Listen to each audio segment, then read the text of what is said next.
우리들이 신앙생활을 하다 보면 마음에 고민이 생기고 힘들어질 때가 있습니다. 한번 생각해 보시겠어요? 여러분이 신앙생활을 하면서 내가 언제 마음에 고민이 생기고 내가 언제 마음이 힘들었을까 한번 생각을 해 보십시오.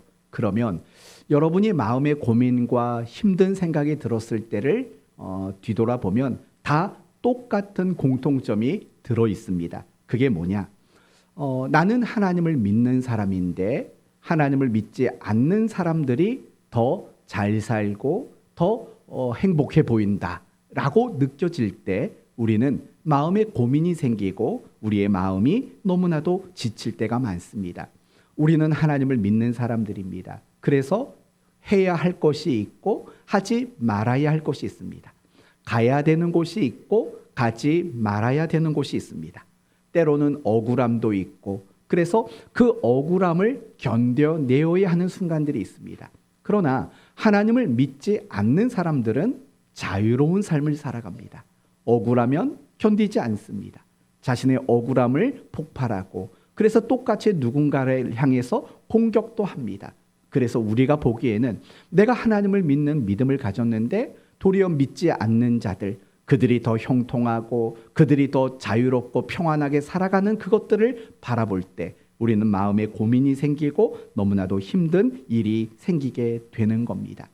우리가 올해 표로 하나님과 동행합시다라고 했습니다. 그리고 지난주에는 우리가 하나님과 동행할 때 다 배불리 먹고 남았더라 라는 이 약속을 주셨다고 말씀을 드렸습니다. 그러나 실상 보면 도무지 내 삶이 배부른 것 같이 느껴지지 않고 도리어 믿음이 없는 사람들의 삶이 배불러 보이는 그런 모습을 보게 될 때가 있는 거죠. 그래서 고민과 마음의 힘듦이 생겨나게 되는 겁니다. 그럼 우리는 이런 질문을 갖겠죠. 그렇다면 하나님, 내가 믿음을 가진 자로서 더 나은 것은 무엇입니까?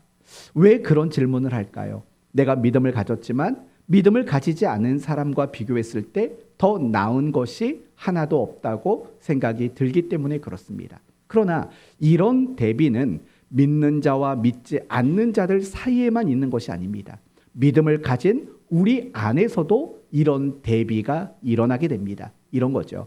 나는 신앙생활을 누구보다도 열심히 합니다. 그런데 신앙생활을 열심히 하지 않는 사람과 비교했을 때 내가 더 나은 것이 없어 보입니다.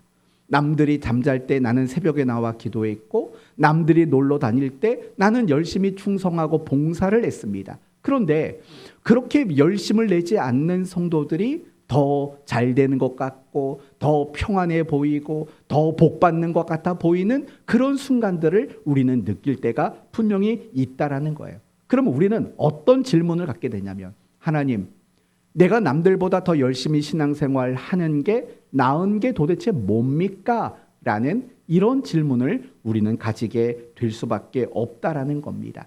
사실은 이런 고민은 우리가 주님 앞에 가는 그날까지 문득 우리의 마음을 찾아와서 우리를 괴롭게 만들 만한 고민일 겁니다. 내가 믿는 자로서 나은 게 뭡니까? 내가 신앙생활을 열심히 하는 자로서 더 나은 것은 뭡니까? 이런 질문이 여러분의 평생에 있을 수밖에 없다라는 겁니다. 그런데 감사한 것은 오늘 본문이 이러한 두 가지 질문에 대한 아주 정확한 답을 주고 있다라는 겁니다. 그러므로 오늘 말씀을 통해서 예수 믿는 자의 나음이 무엇이며 신앙생활을 열심히 하는 자의 나음이 무엇인가? 다른 말로 말하면 예수 믿는 사람에게 주어지는 보상이 뭐고 남들보다 신앙생활을 열심히 하는 사람들에게 주어지는 보상은 과연 무엇인가? 이 부분을 여러분 모두가 확인하셔서 더 기쁜 마음으로 신앙에 열심을 가지게 되는 여러분 모두가 되셨으면 합니다. 이제 1절 말씀을 보시면 천국은 마치 품꾼을 얻어 포도원에 들여보내려고 이른 아침에 나간 집 주인과 같으니 이거는요 비유예요. 비유. 어떤 비유냐? 포도원 주인이 있었다라는 겁니다. 그리고 이 포도원에서 일할 품꾼을 찾기 위해서 이른 아침에 나갔다라는 겁니다.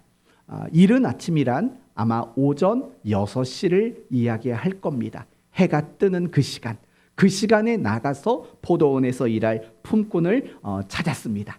그리고 그 사람과 이렇게 약속을 합니다. 오늘 하루 종일 일하면 몇 데나리온을 준답니까? 1데나리온을 주겠다 합니다. 그 당시 하루 노동의 값이 1데나리온이었기 때문입니다. 너가 오늘 일하면 하루 품값 1데나리온을 줄 테니까 내 포도원에 가서 일을 하시오 라고 그렇게 제안을 한 겁니다. 그 사람은 그 약속대로 가서 일을 했습니다. 그리고 3절을 보니까 제3시에 나가보니 장터에 놀고 서 있는 사람들이 또 있는지라. 여기서 제3시란 우리나라 시간으로 말하면 몇 시일까요? 1시가 오전 6시니까 제3시는 오전 9시를 말하는 거예요. 또 5절 말씀을 보시면 6시에도 나갔고 9시에도 나갔어요. 그럼 6시는 몇 시죠? 12시. 그러면 9시는 몇 시일까요? 3시에 나갔다라는 거예요. 그리고 마지막으로 6절 말씀을 보면 또 몇 시에 나갔어요? 제 11시에 나갔대요. 그럼 11시는 우리 시간으로 몇 시쯤일까요? 10시 아니래요. 5시가 되는 거예요. 그러면 우리 시간으로 말하면 오전 6시에 가서 품꾼을 들여보냈고 오전 9시, 낮 12시, 오후 3시, 오후 5시 이렇게 시장에 나가서 장터에 나가서 일꾼들을 찾아서 보냈다라는 이야기예요. 그러면 이 포도원 주인의 입장에서는요. 품꾼을 총 몇 번 불렀어요?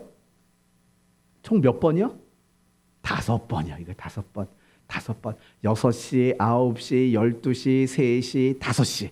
5번을 불렀어요. 그리고 그렇게 부름받은 품꾼들의 기준으로 말한다면 12시간 일한 사람이 있고 9시간 일한 사람이 있고 6시간 일한 사람이 있고 3시간 일한 사람이 있고 마지막 한 사람은 단 1시간 일한 사람이 있었다라는 거예요. 그런데 흥미로운 것은요. 9절과 10절 말씀을 보면 1시간 일한 사람이나 12시간 일한 사람이나 모두 얼마를 받았습니까? 1데나리온을 받았다라고 이야기를 해요. 그렇다면 과연 이 본문이 우리에게 주시고자 하는 메시지는 무엇일까요?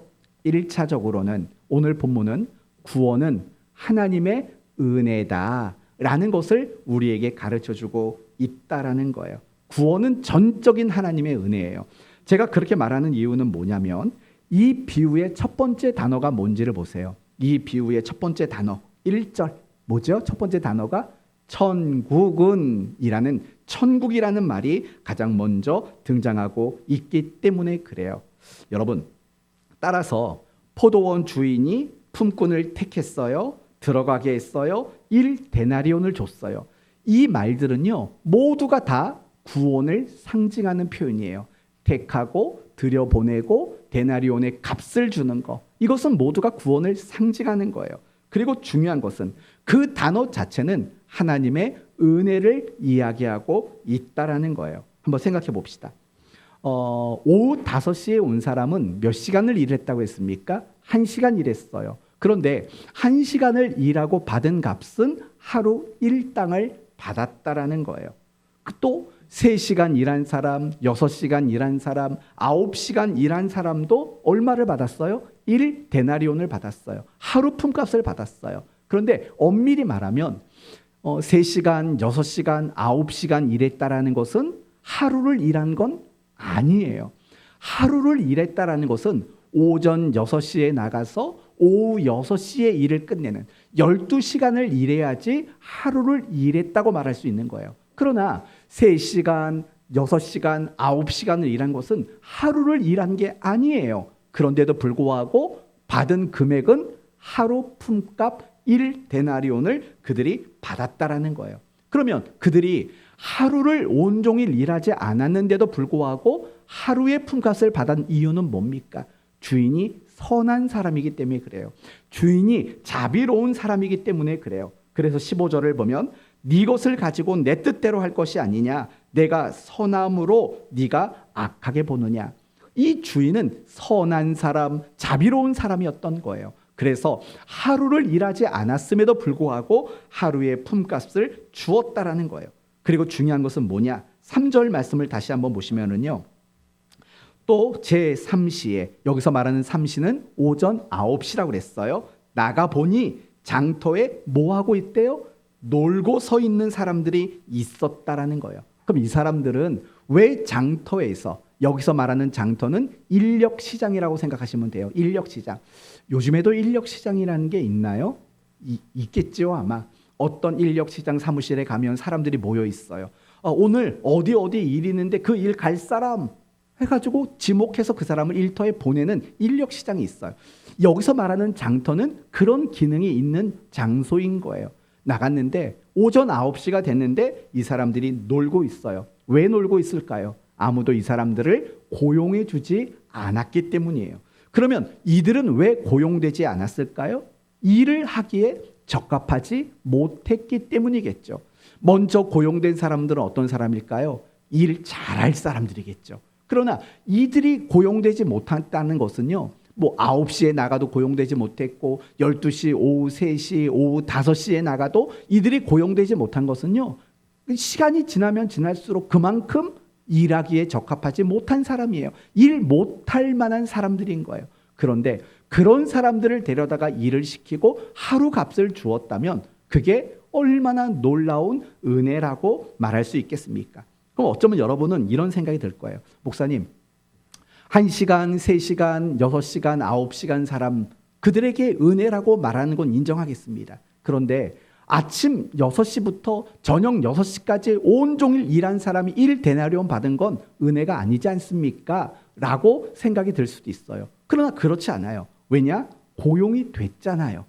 고용이 되었다라는 그것만으로도 그 사람에게도 역시 은혜는 통할 수밖에 없는 거예요. 우리의 구원도 마찬가지라는 거예요. 우리가 받은 구원도 우리의 어떤 자격과 조건과 우리의 실력과 우리의 어떤 노력으로 우리의 구원이 이루어진 게 아니에요. 여러분 가운데 어떤 자격과 조건을 갖추어서 구원을 받으신 분 계실까요? 없어요. 단 한 사람도 없어요. 왜냐? 단적인 예로 말한다면 에베소서 2장을 보면 아시는 분은 한번 따라해 보세요. 허물과 죄로 죽었던 너희를 살리셨도다. 뭐 어떤 사람을 살렸대요? 허물과 죄로 죽은 사람을 살려냈다라는 거예요. 여러분, 왜 굳이 구원을 이야기할 때 죽었다라는 말을 쓸까요? 아무것도 할 수 없는 사람이라는 거예요. 내가 구원을 받기 위해서 그 어떤 것도 할 수 없는 그런 존재였다라는 거예요. 그런데 우리가 살았대요. 그것은 우리가 받은 구원이 하나님의 전적인 은혜고 하나님의 전적인 선물이라는 것을 이야기하고 있다라는 거예요. 이 이야기를 로마서 5장에서는 이렇게 말해요. 너희가 아직 죄인 되었을 때, 너희가 경건하지 않았을 때, 너희가 연약했을 때, 그리고 심지어는 너희가 하나님과 원수 되었을 때 자기의 사랑을 확증하였다라고 말하는 거예요. 그러니까 이 말씀들도 모두가 다 똑같은 거예요. 우리가 구원을 받는 데 있어서는 어떤 우리의 자격과 조건이 개입이 되지를 못했다라는 거예요. 결국 이 포도원 비유는요, 우리가 받은 구원은 하나님의 전적인 은혜요 또 선물이라는 것을 우리에게 이야기하고 있다라는 거예요. 그렇다면 우리 모두는 구원을 하나님의 은혜로 선물로 받았어요. 이제 이렇게 물어볼게요. 그럼 여러분은 예수 믿고 여러분이 구원받은 다음에 더 나아진 게 있습니까? 그걸 한번 생각해 봐요. 여러분의 삶이 좀 옛날에 대통령이 누가 그런 말 한 것 같은데 여러분의 삶이 좀 나아지셨습니까? 누가 물어본 것 같은데 어떻습니까? 여러분이 정말 구원을 받고 은혜로 선물을 받고 여러분의 삶이 나아지셨습니까? 그럼 제가 조금 더 물어볼게요. 예수 믿고 난 다음에 더 건강해지셨습니까? 예수 믿고 난 다음에 통장 잔고가 더 많아지셨습니까? 예수 믿고 나서 갑자기 사업이 막 잘 되십니까? 예수를 믿고 나서 여러분의 인생에 실패가 없어졌습니까? 여러분이 예수를 믿고 나서 여러분이 뭘 하고자 하면 그게 다 잘 되십니까? 여러분의 대답은 뭐죠? yes? 아니면 no? 여러분의 대답은 뭐겠냐고요? 아니에요. 내가 예수를 믿고 난 다음에도요, 가만히 보면 나아진 게 별로 없어요. 뭐 부자가 된 것도 아니고, 뭐 흔들리는 이빨이 다시 굳어진 것도 아니고 뭐 머리가 더 총명해진 것도 아니고 별로 더 나아진 것은 없어요. 이걸 어려운 단어로 말한다면 세상적, 현실적, 물질적으로 더 나아진 것은 존재하지를 않는다라는 거예요.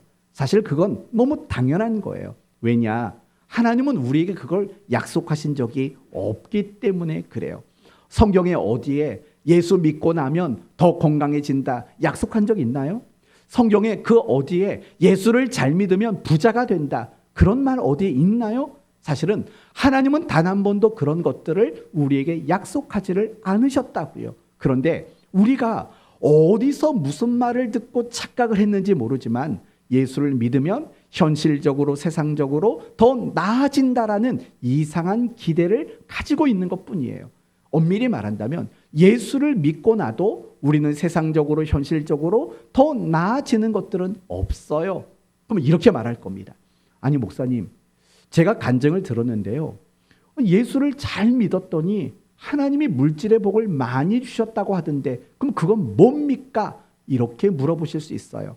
그것은요, 하나님이 그 사람을 물질의 통로로 쓰시기 위한 은사로 주신 것들이에요. 예수를 믿는다고 모든 사람들이 공통적으로 보편적으로 현실적으로 복을 받는 잘 되는 그런 일들은 하나님이 우리에게 약속하신 적이 없어요. 그럼 이런 질문을 하고 싶을 거예요. 그러면 목사님, 우리가 예수를 믿는 것, 그 믿음이 우리에게 가져다 주는 더 나은 건 도대체 뭡니까?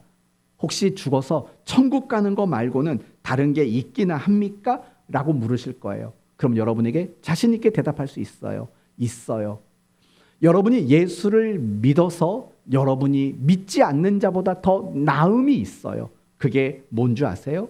여러분은 절대로 이 땅을 고아로 살지 않는다라는 거예요. 하나님은 여러분을 고아로 두지 않으시겠다라는 거예요. 그게 성경의 약속이에요. 여러분 성경을 보면 그런 말 많이 나오죠. 고아와 과부를 압제하지 말며 고아와 과부를 접대하며 이런 식의 표현들이 많아요. 여러분 그런 말들이 왜 나온 줄 아세요? 하나님이 우리 모두를 고아로 내버려 두지 않으시겠다라는 그 의지의 또 다른 표현이라는 것을 여러분이 아셔야 돼요. 그래서 성경을 보면 예수 믿는 사람들에게 성령이 임하잖아요. 그런데 우리에게 임한 그 성령을 성경이 뭐라고 말하냐면 양자의 영이다라고 말을 해요. 양자의 영. 무슨 말이냐? 예수를 믿음으로 말미암아 성령이 우리에게 임하면 양자의 영이 임했대요. 그래서 우리로 하여금 하나님을 뭐라고 부를 수 있도록 만드셨냐면 아바, 아버지예요. 여기서 말하는 아바라는 말은 우리 식대로 바꿔 말하면 아빠라는 말이에요. 아빠. 그렇게 친근감이 있는 우리에게 아버지 노릇 해주시는 것, 바로 그것이 예수 믿는 자의 더 나음이라는 거예요. 예수를 믿는다고 몸이 건강해지질 않아요. 그렇죠? 예수를 믿는다고 부자가 되지도 않아요. 예수를 믿는다고 좋은 직장을 얻는 것도 아니에요. 예수를 믿는다고 좋은 대학에 가는 것도 아니에요. 예수를 믿는다고 뭔가 잘 되는 것도 아니에요. 그럼 예수를 믿어서 좋은 게 뭔데요? 하나님이 우리에게 아버지 노릇 해주심이 우리에게 약속되어 있다라는 거예요. 그럼 사랑하는 성도 여러분, 하나님이 우리에게 아버지 노릇 해주시는 거 도대체 그게 무슨 뜻일까요? 아마 이런 뜻이 있을 거예요. 항상 함께 해주신다. 내가 어떤 일을 겪어도 합력해서 뭘 이루신다? 선을 이루어 주신다. 그게 하나님이 우리에게 아버지 노릇 해주신다라는 거예요. 그런데 더 중요한 뜻이 있어요. 하나님이 우리에게 아버지 노릇 해주신다라는 말의 뜻에는요, 이게 포함이 돼 있어요. 제일 중요한 거, 기쁨과 평안을 주신다가 담겨 있어요. 여러분, 요한복음 15장 말씀을 보시면은요, 예수님이 제자들을 향해서 축복하는 내용이 나와요. 그 내용 중에 이런 내용이 나와요. 내가 이것을 너희에게 이름은 내 기쁨이 너희 안에 있어 너희 기쁨이 뭐하게 하려 함이라? 충만하게 하려 함이라 라고 말하는 거예요. 무슨 말이냐? 이런 거예요. 정말 세상 사람들은 기뻐할 수 없는 그 상황에서도 기뻐할 수 있는 기쁨을 주신다라는 거예요. 그게 하나님이 우리에게 아버지 노릇해 주신다라는 뜻이에요. 여러분, 우리가 사도행전을 보면은요, 사도들이 매를 맞고 감옥에 갇혀요. 그런데 이상하게 그들에게 뭐가 있었을까요? 기쁨이라는 게 있었어요. 예루살렘 교회가 박해를 받았어요. 고난이 극심했어요. 그런데 이상하게 그들 중에 뭐가 있었냐면 기쁨이라는 게 있었다라는 거예요. 그게 하나님이 우리에게 아버지 노릇해 주심으로 나타나는 증거들이라는 거예요. 어쩌면 여러분도 마찬가지예요. 이런 경험해 보신 적 있을 거예요. 예수 믿지 않는 사람들이 보면 이건 도무지 기뻐할 일이 아니에요. 근데 여러분은요, 찬송을 부르고 있어요. 마음속에서 어떤 기쁨들이 흘러나오는 것들을 경험해 보신 적이 있을 거예요. 그게 뭐냐? 하나님이 여러분의 인생 속에서 아버지 노릇을 해주고 계신다라는 거예요. 또 하나는 뭐냐? 평안이라는 거예요. 평안. 사도행전 9장을 보면 이런 말이 나와요. 그리하여 온 유대와 갈릴리와 사마리아 교회가 평안하여 든든히 서가고 주를 경외함으로 성령의 위로로 라고 말을 해요. 여러분, 사도행전 9장이 어떤 내용인지 아세요? 8장은요, 7장은 스데반 집사님이 순교당하고 8장으로 넘어가 보면 이제 박해가 엄청 시작이 돼요. 집집마다 찾아다니면서 예수 믿는 자들을 괴롭혀요. 그 다음이 9장이에요. 그래서 그들은 멀리 도망을 다녀요. 그런데 그들의 마음속에 뭐가 있었대요? 말할 수 없는 평안이 그들에게 있었대요. 그게 바로 하나님이 우리에게 아버지 노릇 해주심이라는 거예요. 사람들이 볼 때는요, 이건 마음이 편안할 수 없는 일이에요. 근데 이상하게 우리 마음이 평안해요. 마치 너무 잔잔한 강처럼 우리 마음이 평안해지는 것을 느낄 때가 있을 거예요. 그게 뭐예요? 하나님이 우리에게 뭘 해주는 거예요? 아버지 노릇 해주시는 거예요. 결국 우리의 믿음의 선배들이요, 정말 많은 어려움들, 그 믿음을 지켜낼 수 있었던 이유가 뭐냐면 하나님이 아버지 노릇 해주심, 그것 때문에 그들이 믿음을 지킬 수 있었던 거예요. 하나님이 기쁨도 주시고 하나님이 평안도 주시는 거, 그게 바로 예수 믿는 자의 나음이에요. 세상 사람들은요, 기뻐할 수 없는 순간에는 기뻐하지를 못해요. 평안할 수 없는 순간에는 평안하지 못해요.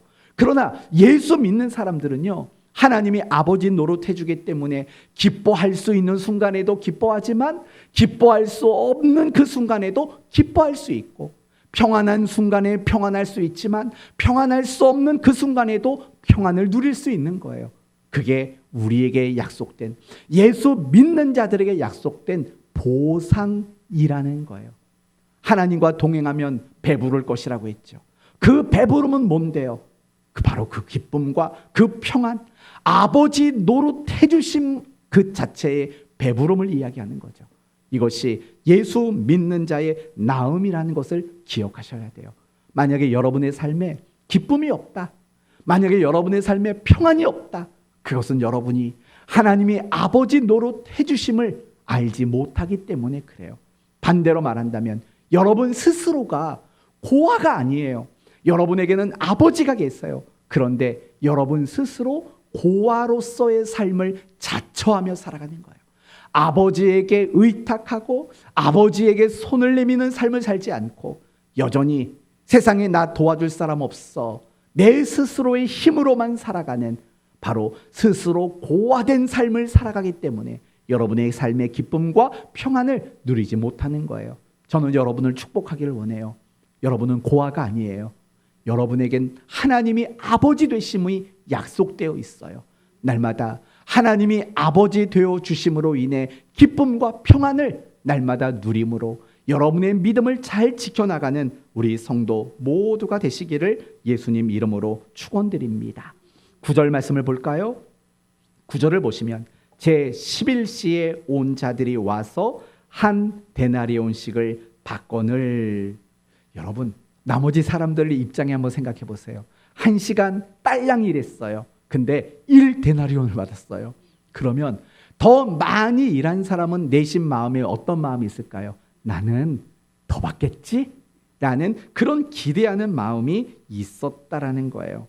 그런데 그들의 기대가 허물어졌어요. 왜냐? 더 많이 받을 거라고 기대했는데 똑같이 받았기 때문입니다. 그래서 어떻게 말하냐면 12절 말씀을 보세요. 나중 온 이 사람들은 1시간밖에 일하지 아니하였거늘 그들이 우리 종일 수고하고 더위를 견딘 우리와 같게 하였나이다. 원망하는 말을 하게 돼요. 원망하는 말이에요. 여러분, 지금 이 사람들이 주인에게 이렇게 원망하는 건 정당할까요? 정당하지 않아요. 왜 정당하지 않을까요? 처음에 그들을 품꾼으로 들여보낼 때 뭐가 있어요? 약속이 있잖아요. 무슨 약속을 했어요? 한 데나리온을 줄게 라는 약속을 이미 주었기 때문이에요. 그래서 이들이 더 받을 것을 기대하는 것도 정당하지 않고 더 많이 주지 않았다고 원망하는 것도 사실은 정당하지를 않아요. 근데 중요한 것은 뭐냐? 이들이 이거죠. 우리는 많이 일했는데 왜 조금 일한 사람과 똑같습니까? 원망한 거잖아요. 그런데 이런 모습이 사실은 우리의 모습과 너무 똑같다라는 거예요. 한번 이렇게 생각해 봅시다. 여러분 중에 모태신앙 있으세요? 모태신앙. 아, 그래. 우리 교회 아이들은 다 모태신앙이에요. 태어나니까 아빠가 목사고 태어나니까 아빠가 집사님이시고 우리 아이들은 다 모태신앙이에요. 그 어른들 중에 혹시 모태신앙 있으세요? 난 태어날 때부터 살짝만 들어보세요. 난 태어났더니 예수 믿는 자였다. 안 계세요? 그러면 초등학교 유소년 시절에 나 교회 그때부터 다녔다. 아, 네. 굉장히 많이 다니셨네요. 그럼 나는 청년이 돼서 교회를 다녔다. 아, 네. 나는 좀 이제 성인 한 3, 40대, 50대 이때쯤 돼서 난 교회를 다녔다. 없으세요? 아, 네. 좋습니다. 그럼 이제 나는 할머니가 다 돼서 교회를 다녔다. 안 계세요? 나는 죽기 전인 건 아니죠. 네, 이건 말도 안 되는 얘기고. 근데 심지어는요, 임종 직전에 예수를 믿는 분들이 많아요.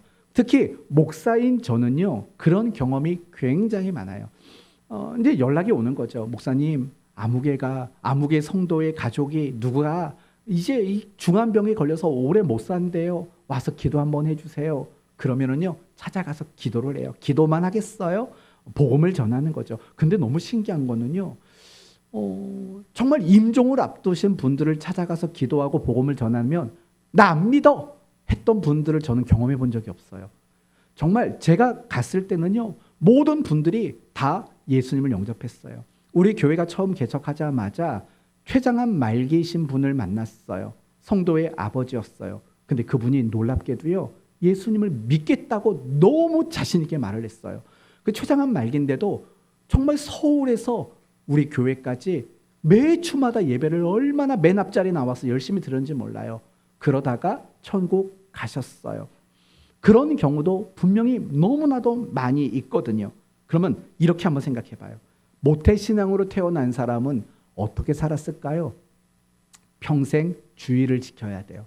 주일날 놀러 다니는 건 꿈도 못 꿔요.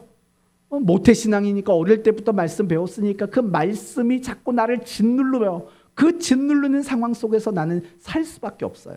그러면 임종 직전에 예수를 믿은 사람은 어떻게 살았을까요? 평생을 자기 멋대로 살았겠죠. 자기가 살고 싶은 대로 살았겠지요. 그렇지 않을까요? 그러면 우리의 기대대로라면 어떻게 돼야 되냐? 아무튼 임종 직전에 예수를 믿었으니까 천국은 가겠잖아요. 그러면 모태신앙으로 죽어서 천국 가는 그 천국과 임종 직전에 예수 믿고 간 사람의 천국은 좀 달라야 되잖아요. 모태신앙으로 살아갔던 사람에게는 천국이 진짜 더 멋진 천국이고, 임종 직전에 예수님을 믿은 사람의 천국은 그거보다는 좀 못난 천국이어야 되잖아요. 그게 내심 우리의 기대지 않겠습니까? 그런데 그게 아니에요. 똑같아요. 모태신앙으로 살던 사람이 간 천국이나 임종 직전에 예수 믿고 천국 간 사람의 천국은 똑같아요.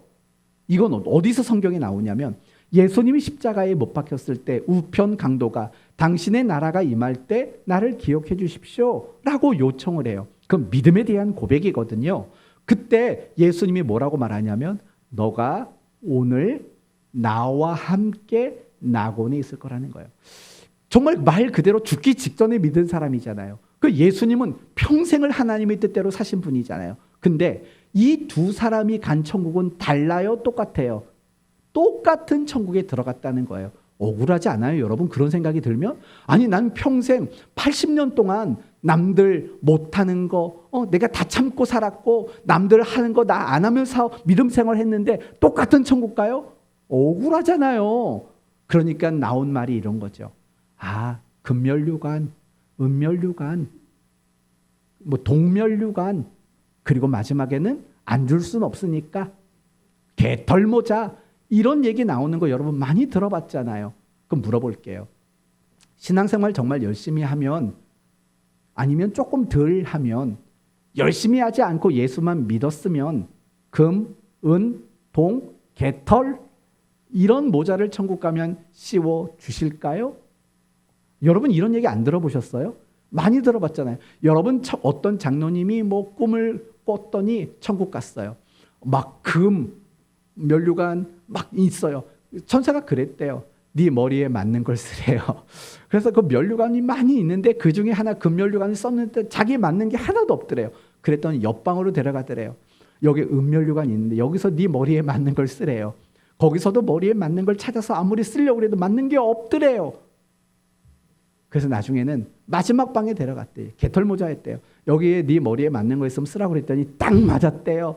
그러니까 이 장로님이 꿈에서 깨가지고 아, 신앙생활 열심히 하라는 뜻인가 보다 라고 깨달았다고 하는 말도 안 되는 얘기가 있는 거예요. 천국에 개털모자가 있겠어요? 전혀 없어요. 여러분 누가 그런 말하면 그거 틀린 말이라고 생각하세요. 왜 그러냐? 요한계시록 4장을 보시면 그 답이 나와요.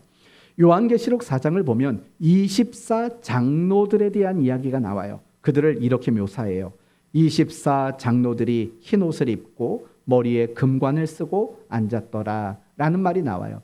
24명의 장로가 똑같이 어떤 색깔의 옷을 입었어요? 흰 옷을 입었고요. 똑같은 관을 썼는데 어떤 관을 썼어요? 금관을 썼다고 말해요. 그러면 여기서 말하는 24 장로는 누구일까요? 이렇게 말하면 돼요. 구약과 신약 시대의 대표자. 그런데 더 정확히 말한다면 구약 시대, 신약 시대를 통틀어 모든 하나님의 백성들을 말하는 거예요. 따라서 여러분이 천국에 가면 개털모자 쓸 일 없어요. 여러분이 천국에 가면 금 면류관을 써요. 그렇다고 정말 가면은 여러분에게 금 면류관을 씌워준다, 그것도 아닐 거예요. 금 면류관이 상징하는 바가 있겠지요. 여러분에게 영광과 영화로움을 덧입혀 주시겠다라는 그런 의미이겠지요. 중요한 건 뭐냐? 천국에 가도 여러분 달라질 건 없다라는 거예요. 여러분이 예수를 열심히 믿어서 남들보다 열심히 신앙생활을 해도 천국 가도 여러분이 뭔가 다른 대접을 받을 건 없다라고 이야기를 하고 있다라는 거예요. 또 억울하지요. 억울하죠. 아니, 내가 열심히 했으면 좀 더 좋은 천국을 주든가, 똑같은 천국에 보낼 거면 머리에다가라도 좀 표시를 좀 해주든가, 그런 억울함이 들지도 모릅니다. 그런데 만약에 여러분이 억울하다고 생각을 하시면 여러분은 크게 잘못된 생각을 가진 거예요. 뭐냐? 이런 거죠. 은혜의 원리를 모르는 거예요. 여러분 구원받은 게 여러분의 노력으로 받은 거 아니잖아요. 은혜로 받은 거잖아요. 그 은혜의 원리를 여러분이 몰라서 억울하다고 생각하는 거예요. 그래서 그런 억울함이 만든 생각은 뭐냐? 결국 이거죠. 그러면 천국까지 다 내가 받아들일게요. 천국까지 똑같다는 거 인정할게요. 그럼 이 세상에서라도 좀 다르게 보상을 해주셔야 되지 않겠습니까? 라고 우리는 생각이 드는 거죠. 그런데 이런 생각은요, 우리만 했던 게 아니에요. 마태복음 19장 말씀을 보면 베드로와 제자들도 똑같은 생각을 했어요. 이렇게 나와요. 이에 베드로가 대답하여 이르되 보소서, 우리가 모든 것을 버리고 주를 따라 싸운대. 이 말이 무슨 말이에요? 우리 모든 거 버렸어요. 우리 다른 사람들보다 주님을 더 열심히 따랐어요 라는 말이잖아요. 그랬더니 그 다음에 무슨 말이 나오냐면 그런즉 우리가 무엇을 얻으리까 라는 말이 나와요. 여러분, 이 말의 의미가 뭐지요? 우리가 다른 사람들이 버리지 않은 걸 버렸고 우리가 남들보다 주님을 더 열심히 따랐는데 우리가 더 나은 게 뭐지요? 라고 질문하고 있다라는 거예요. 우리가 가지고 있는 질문이 그런 거죠. 내가 남들 다 잘 때 새벽에 교회 나왔어요. 남들 다 놀러 다닐 때 내가 주의를 지키고 남들 고민 없이 신앙생활할 때 나는 고민하고 수고하면서 사역을 하고 헌신을 하고 충성을 했어요. 그러면 나는 더 나은 게 도대체 뭔데요? 이런 질문이 늘 우리에게 생길 수밖에 없다라는 거예요. 그에 대한 질문에 대한 답이 12절에 나오는 거예요. 12절 말씀을 볼까요? 함께 읽으면 좋을 것 같아요. 12절 함께 읽겠습니다. 나중 온 이 사람들은 1시간 밖에 일하지 아니하였거늘 그들을 종일 수고하며 더위를 견딘 우리와 같게 하였나이다. 아멘. 여러분 이렇게 생각해 봐요. 12시간 일한 사람과 1시간 일한 사람 공통점은 뭐죠? 1데나리온을 받았다. 그렇죠? 아니 또 이런 것도 있겠죠. 품꾼으로 고용됐다. 일했다. 그리고 똑같이 받았다. 이건 공통점이에요. 그럼 차이점은 뭔데요? 다른 게 뭔데요? 여러분이 바라는 게 다른 거잖아요. 내가 남들보다 신앙생활 열심히 했으면 내가 다른 게 뭔데요? 그걸 여러분이 궁금해했잖아요. 그러면 12시간 일한 사람과 1시간 일한 사람의 다른 점은 뭔데요? 그것만 찾으면 되잖아요. 그게 뭐죠? 다른 점이 일을 더 많이 한 거. 그거의 다른 점이라는 거예요. 그럼 혹시 여러분이 늘 궁금해하는 그 질문에 대한 답을 찾으셨나요? 남들보다 더 열심히 신앙생활을 했어요. 나음이 뭐냐? 라는 그 질문에 대한 답을 혹시 찾으셨습니까? 뭐지요? 여러분이 남들보다 더 열심히 신앙생활을 한 그 자체가 여러분의 나음인 거예요. 그게 여러분의 진정한 보상이라는 거죠. 이걸 제자들의 입장으로 말하면 이거예요. 우리가 모든 걸 버리고 주님을 따랐습니다. 그게 바로 보상이라는 거예요. 그럼 이걸 우리 식대로 말한다면 이거죠. 나는 예수 믿는 자로서 세상 재미 포기하고 살았습니다. 나는 예수 믿는 자로서 정말 열심히 신앙생활했습니다. 헌신했습니다. 충성했습니다. 정말 온갖 열심을 다 동원했습니다. 그 자체가 여러분에게 진정한 보상이라는 거예요. 이걸 사도 바울의 이야기로 다시 한번 설명을 드리면 고린도전서 9장 18절에 이런 말이 나와요. 그런즉 내 상이 무엇이냐? 바울은 이렇게 시작해요. 나의 보상이 뭐냐예요. 여러분 바울이 얼마나 사도로서 열심을 냈고 충성을 다했는지 아시잖아요. 나의 상이 무엇인지 알아? 나의 보상이 뭔지 알아? 라고 말하는 거예요. 그러면서 이렇게 설명했어요. 나의 상이 무엇이냐? 내가 복음을 전할 때에 값없이 전하고 복음으로 인하여 내게 있는 권을 다 쓰지 아니한 이것이니라. 이게 자기 상이래요. 무슨 말일까요? 사도가 된 것, 그게 상이래요. 사도로서 부끄럽지 않게 산 것, 그게 상이래요. 사도로서 사도답게 산 것, 그게 자기의 보상이라고 바울은 그렇게 이야기하고 있다라는 거예요. 그러니까 바울은요, 더 충성, 더 열심, 그럴 수밖에 없는 거예요. 왜요? 그게 하나님이 나에게 주신 가장 값진 보상이라고 그가 믿었기 때문이에요. 마태복음 25장의 달란트 비유도 똑같은 얘기를 해요. 어느 주인이 먼 나라를 가면서 한 종에게는 5달란트, 한 종에게는 2달란트, 한 종에게는 1달란트를 맡겼어요. 그리고 세월이 지나 주인이 돌아와서 결산을 했어요. 5달란트 받은 사람은 5달란트를 남겨서 주인에게 드렸고 2달란트 받은 사람은 2달란트를 더 남겨 주인에게 드렸고 1달란트 받은 사람은 아무것도 하지 않아서 1달란트만 다시 돌려드렸어요. 그때 주인은 이렇게 말하죠. 5달란트와 2달란트 받은 사람에게는 착하고 충성된 종아, 내 기쁨에 참여하라 라고 말하면서 그들에게 또 달란트를 맡기셔요.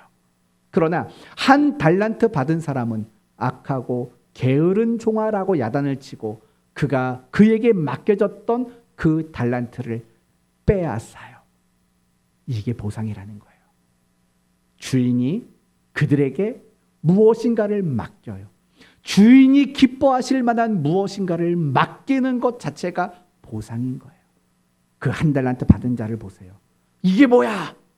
나는 왜 이런 정도밖에 안 맡겨? 그것을 빼앗았어요. 빼앗겼다고요. 그러나 나머지 5달란트와 2달란트 받은 사람은 그걸 다시 받았다고요. 다시 감당해야 될 일들을 부여받았다고요. 그 자체가 보상이라는 거예요. 누가복음 15장의 탕자의 비유도 그와 같은 이야기예요. 둘째가 아버지에게 유산을 받아 허랑방탕하게 살았어요. 그리고 회개하고 돌아왔어요. 그랬더니 아버지가 새 옷과 새 신을 신기고 가락지를 끼워줘요. 그리고 잔치를 배설해요. 하루 종일 일하고 들어온 첫째가 아버지한테 이렇게 말해요. 아버지, 창녀들과 함께 재산을 삼켜버린 이 아들이 돌아오매 이를 위하여 살찐 송아지를 잡으셨나이까?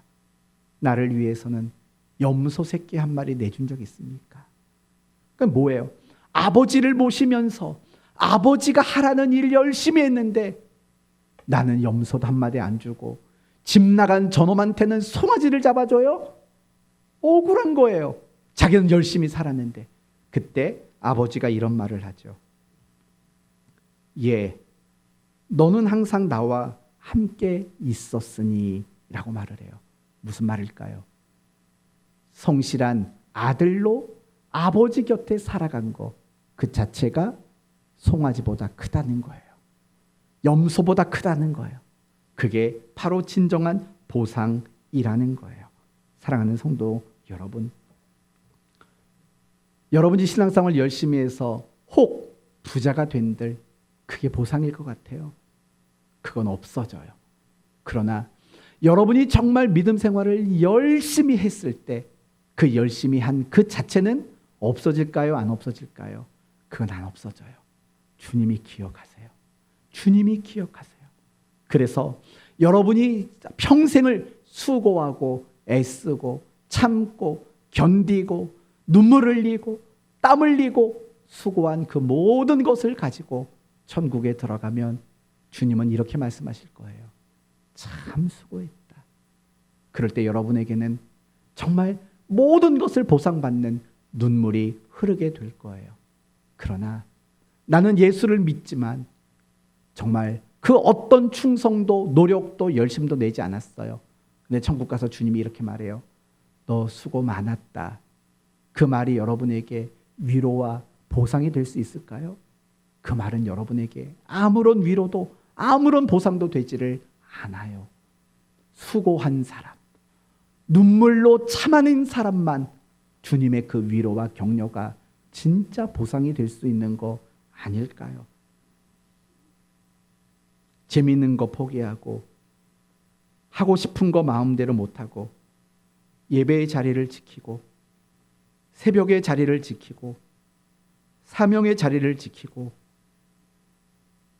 할 말을 안 하고 들어도 못 들은 척하고 보아도 못 본 척하고 억울하고 참아내고 견뎌내고 눈물 흘리고 땀 흘리고 손해보고 그게 여러분의 보상이라는 거 저는 여러분이 기억했으면 좋겠어요.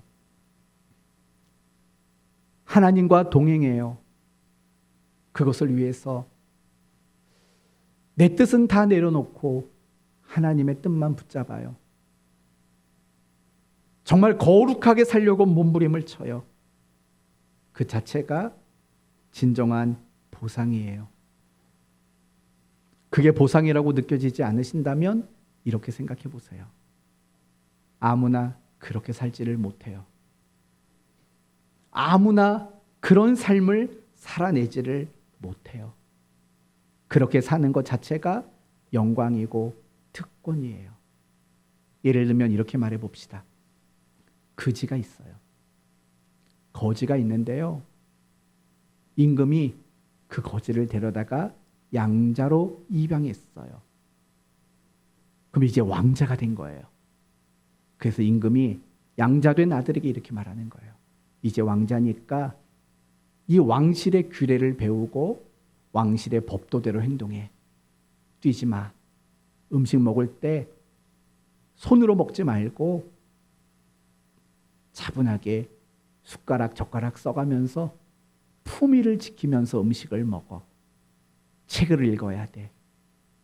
항상 앉을 때 허리 구부정하지 말고 허리를 바르게 세워야 돼. 여러분, 거지의 입장에서 그렇게 하루아침에 삶을 바꾸는 거 그게 쉬울까요? 그거 되게 어려울 거예요. 아, 그거 힘들어요. 나 다시 거지로 돌아갈래요. 그럴 수 있을까요? 그러면 그렇게 힘들게 사는 게 사실은 그 사람에게 영광이고 특권 아닐까요? 우리랑 똑같다는 거예요.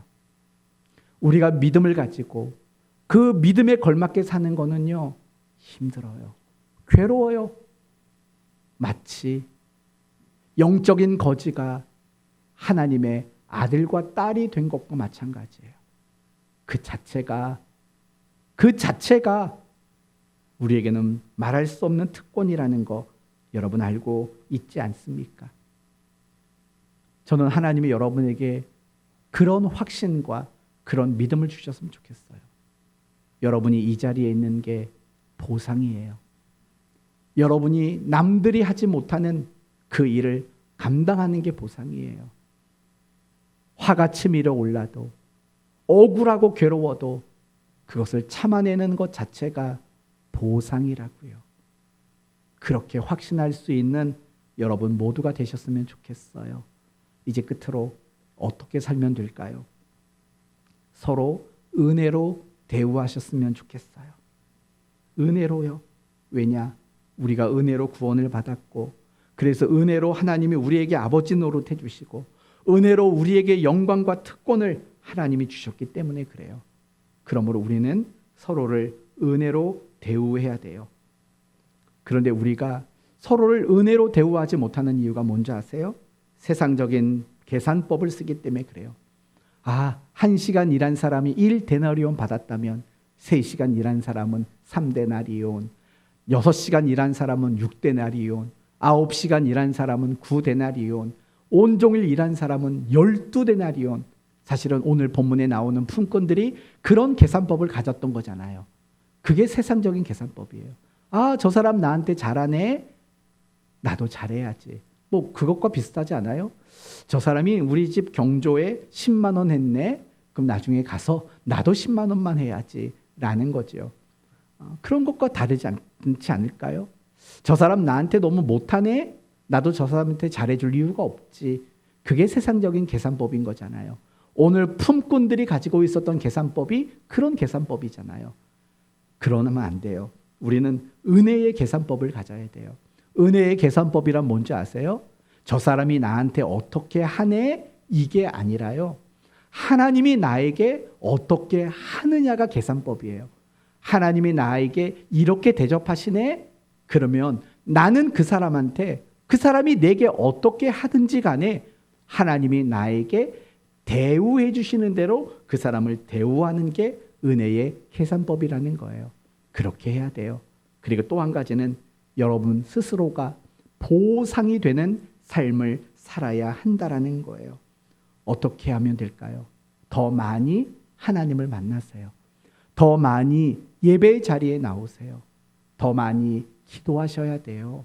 그리고 더 많이 순종하셔야 돼요. 그리고 더 많이 헌신하시고 충성하셔야 돼요. 그게 여러분의 삶을 보상이 많아지는 삶으로 만들어가는 방법인 거예요. 하나님이 나한테 무슨 보상을 주시기를 기다리지 마시고 여러분의 삶 자체가 보상이 되는 이런 삶을 소원하고, 그래서 여러분이 그 보상이 많아지는 인생을 도리어 감사하고 기뻐할 수 있는 여러분 모두가 되시기를 바랍니다. 이제 오늘 말씀을 마칠게요. 예수를 안 믿는 사람, 그들과 예수 믿는 우리의 더 나음이 뭡니까? 하나님이 우리에게 무슨 노릇 해줘요?